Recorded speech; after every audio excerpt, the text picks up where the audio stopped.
field, and so give them a hand, and we're going to go ahead and get started.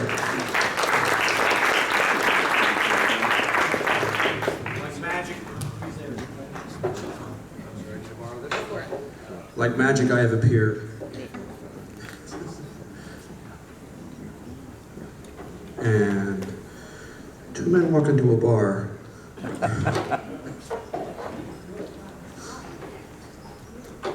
Do you guys ever do anything else but walk into a bar? Ooh, I'll tell you what you don't do. You don't drink bourbon with A.J. Johnson. You weren't around last night?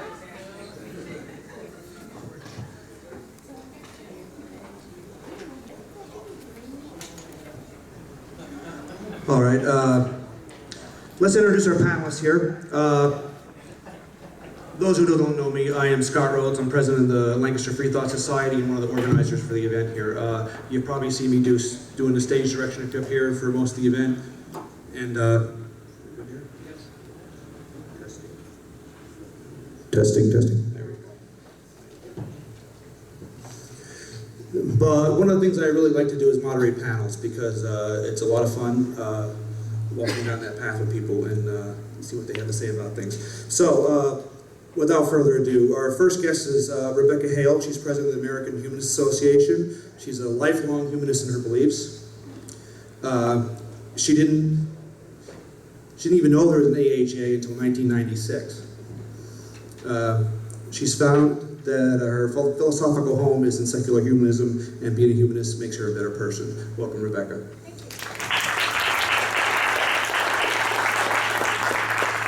Jennifer Kalmanson is Vice President of the Executive Committee of the American Humanist Association and a Space Systems engineer. She's provided system engineering support to the Hubble Space Telescope servicing Mission 4, the Dawn mission to the asteroid belt, and supported a Phase A study to design a mission to fly humankind's first operational solar sail. She's also a board member and chapter coordinator of the Washington Area Secular Humanist DC chapter and a humanist celebrant. She lives in Laurel, Maryland. Welcome, Jennifer.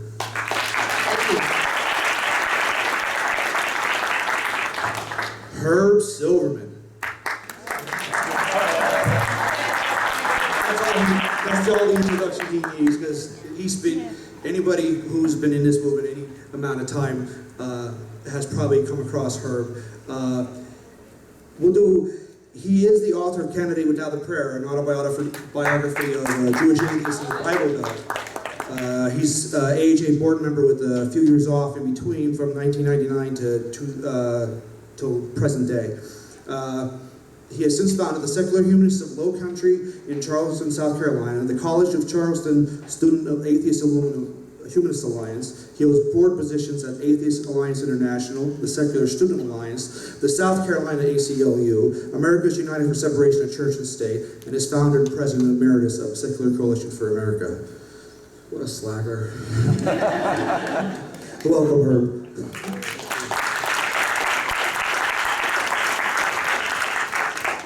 Debbie Allen currently serves as president of the American Humanist Fellowship of San Diego. Excuse me. During the summer of 2009, Debbie organized the San Diego Coalition of Reason and still serves as local director. For the past 2 years, she has served as co-facilitator of Recovering from Religion San Diego. Last year, she reestablished the San Diego chapter of Americans United for Separation of Church and State and serves as its president. In 2011, she became the Humanist Chaplain in order to provide services for non-theists in the military and to advocate for their rights. She established the first ever humanist meeting at the military base in San Diego and volunteers at the VA hospital in La Jolla. Welcome, Debbie.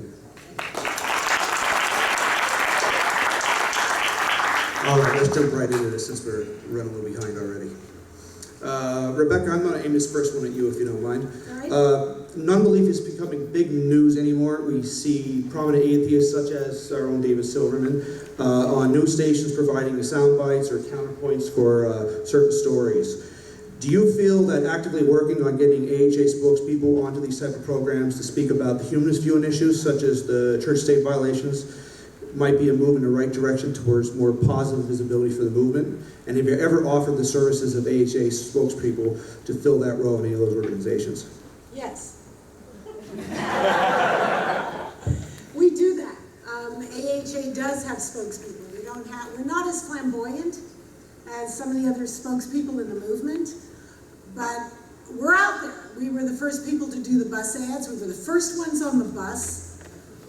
We were the leaders in the bill. Leaders in the bill. Am I not close enough? A little closer. Okay. We were leaders. The first to do magazine ads. We were just be good for goodness sake. We were good without God. We're out there. So I think we're out there, and if anybody wants to set us up to be out there a little bit more, we're game. We're not hiding who we are. All right, thanks. May I add just a tiny bit to that? Okay. I'd also like to add that some of our leadership, like Herb Silverman here and Royce Beckhart, our executive director, do regularly publish in the mass media. Royce Beckhart is a regular columnist for Huffington Post, and Herb Silverman writes an excellent column for the Washington Post on a regular basis. So, you know, we do get our voices out there. David writes for Psychology Today. Yeah, Yes. David Neosi's on Psychology Today. Have you tried to get on news channels such as Fox News that might have a completely different viewpoint than the one you're pushing? I think we do reach out all the Have there time. been invitations, is what I'm asking, from Fox? Or are they more focused, do you think, on the flashier? I think they go for the flashier, they go for the sexier because they can make more noise about that. But we have a communications office and we put those invitations out all the time, several times a week. Our message is a positive one. Positive messages don't sell headlines. I will say I was hoping to get on Fox because I wrote something for the Washington Post after the author of Zealot was on Fox, and the host there made ridiculous statements, and it turned into a bestseller because of that. So I was hoping they'd have me on, make fun of me, and maybe my book would shoot up to the bestseller list. It's always good to be lampooned to get some publishing there. Okay, Herb, since you want to talk already, we'll go with you next. What do you think about the efforts in some of the humanist community towards becoming more, for lack of a better word, evangelical about humanism and building, as our good friend James Croft spoke about, the temple of the future, wrapping humanism in some of the trappings that many might associate with the good parts of religion, such as community, passion for humanism's place in society. Is the formalization of humanism into something more than a personal credo, something that the AHA can get behind? Is this a direction that you might be exploring as an organization at all? Well, unlike people on my side, I'm not. I'm on the board, but I'm not an executive in the AHA, so I will speak for myself, and I do enjoy having discussions with board members. I should mention that when I first joined the board, because Margaret got me to join, the meetings were really exciting then. And we just had a meeting this weekend, and I found it rather boring, but in a good sense, because mostly I was agreeing with the people and where they were going. When I first was on the board, it was dominated by retired Unitarian ministers who just wanted to talk amongst themselves and not offend religious people.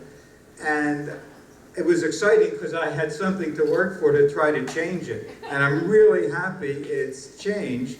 In terms of the church structure, and certainly I think there's a need for building communities, but I think we should all do it to our own comfort level. Some people want to be more out front, like atheist movements, and others want to be good without God, with the emphasis on good rather than without God part. But I think we should all cooperate and to work together in this movement. So whatever comfort level people have, I say let's support them instead of arguing amongst each other about it. I'd like to add in on that.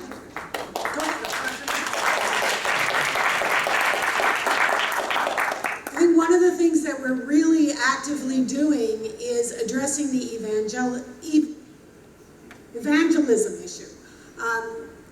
If that means to reach out and to borrow a phrase, to be loud and proud, that's where we need to be. It's no longer a good time for us to be sitting in our closets, and AHA is making a big move to get humanists to be out there and to be bold and to let people see that we can and we do good things, and we are good people, and we're personally good neighbors, and those are all good things for the public to see us doing. So if that's what you mean by evangelical activity, yes, we are endorsing it, and I think as a movement, we need to continue to endorse it. What I completely agree with that, but what I was getting at more is we've heard from many people, and there's many people trying to do this right now, is to form, I wouldn't call it atheist churches, but community centers and stuff like that that offer the trappings, the singing, the fellowship, and stuff like that, lectures, to more formalize meetings in that way, as if they're like Sunday gatherings. Sunday morning service is another one that somebody Right. doing recently. Well, non-theism is a continuum. And there are people along that continuum, as Herb was saying, that want the community, and they want that warm embrace that something like a church provides and a community provides. And then there are the stray cats who just want to be non-theistic and live their lives.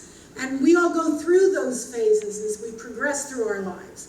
Some of us have radical positions at one point in our life, and then we are busy with our regular life. We're raising our families, we're doing those kinds of things, and maybe there isn't time or a need for that connection. But as people move through this progression and along the continuum, at times they want community and they need community. And I think it's appropriate for non-theists, where it fits and where it feels good, to have that available. Jenny, you wanted to add? Yeah, I'd like to add a little bit to that. I'd just like to see a show of hands of how many people have ever been to a drinking skeptically. Congratulations, you're all part of the humanist church. That's what we mean when we're talking about building community, is activities where you can socialize with like-minded people, where you can feel at home, where you know you're among ourselves. It's a necessary service. We all need to feel like we belong to something, like we belong with a certain crowd. Some of us have families that we're very close to. Some of us who came out of religion had to leave families behind. We need new families. So it's incumbent upon us as the organizations that you donate your dues to, that we spend those dues in a wise way to provide a community for you where you can feel at home. We can be your new family if you want us to. Now, there's no pressure there. I saw about 2/3 of the hands go up for drinking skeptically. The other third, not so much. Hey, that's great. Maybe you're more into the library lecture format. Maybe you love to hear really stimulating discussions by PhD scholars on human origins. Well, we provide that too. That's what our chapters and affiliates do.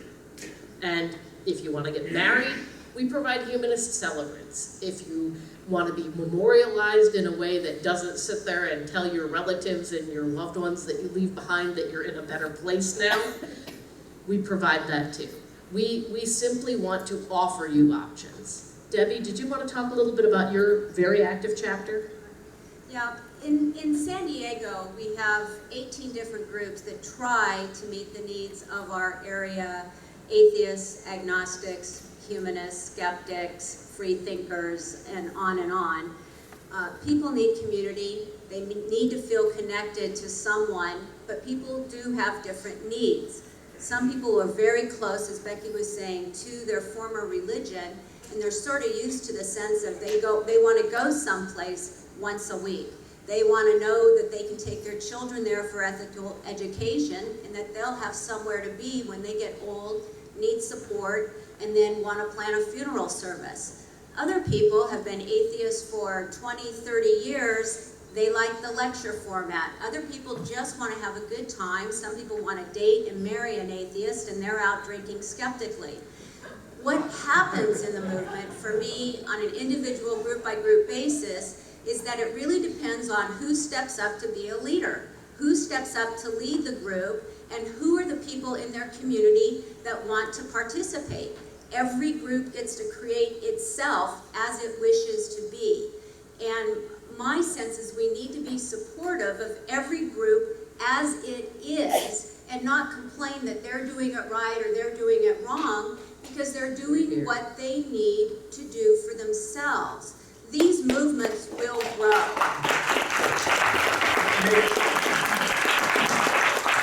May I just pick up on something that Debbie said? She talked about stepping up as a leader. I agree with that, but there's also something to be said for stepping down as a leader. You know, because I was leading our local group, the Secular Humanists of the Low Country in Charleston, for a long time, and we pretty much had, good speakers, lectures once a month, a book club and all. I stepped down. We got a much younger person, which wasn't hard. She was a mother and was concerned about having programs for families, and that's really grown, and it's been terrific. So if you are a leader and have been for a long time, one of the responsibilities is to look for new leadership, enthusiastic people, to bring them up in the organization so that when you die, the organization does not die with you. Do you mind if I add one tiny thing to that too? The importance of leadership is not to be underestimated, and being able to build continuity is also important. But I'd also like to build on what Debbie said there about groups constituting themselves. That as a former chapter coordinator, slight correction to my bio there, I'm no longer in that position, but having led a chapter for a little while, one thing I learned very quickly was that I could not ask that chapter to be something it was not. If I scheduled activities that just did not appeal to the group, if I scheduled a hike that was, 10 miles in the cold weather, and, there were 3 or 4 people who just really dug that and thought it was awesome, the rest of the folks didn't show up.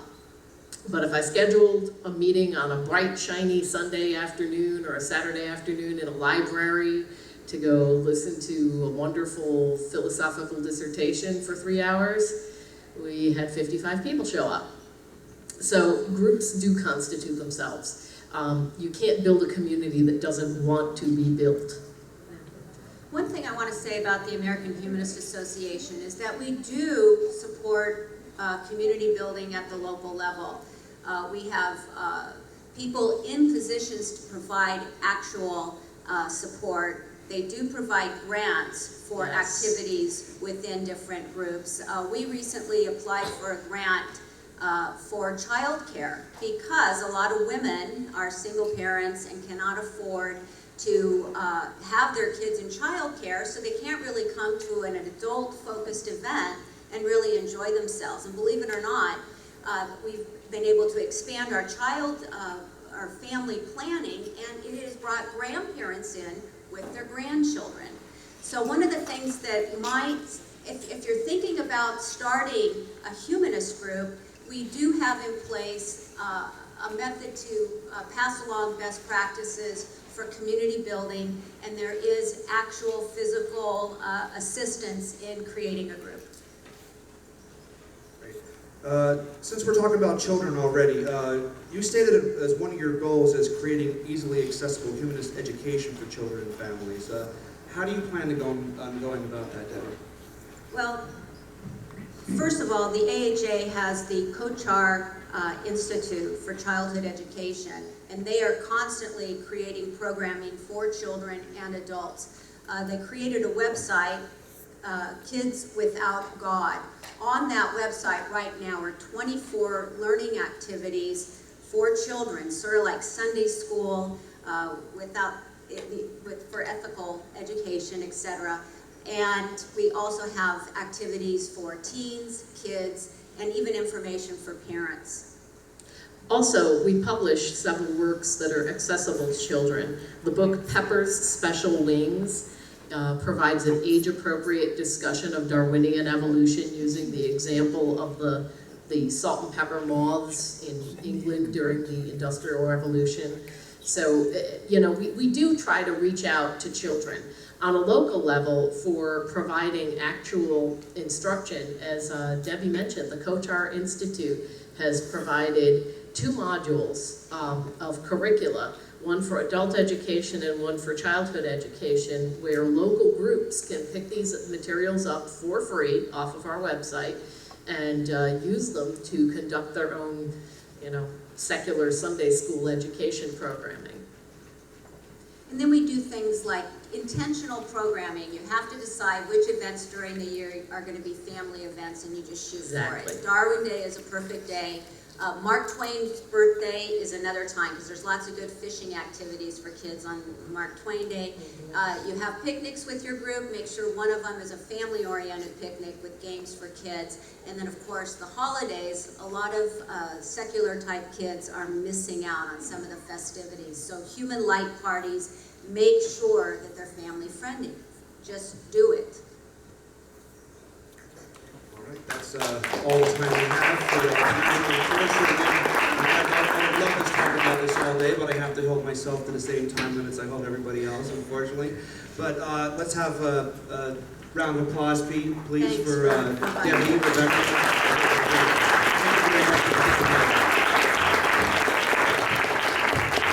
Can I make one last announcement? AHA is having its national conference here in Philadelphia this June. We've got save the date cards out there. Be sure to join us. We're going to have some amazing speakers that you haven't seen before.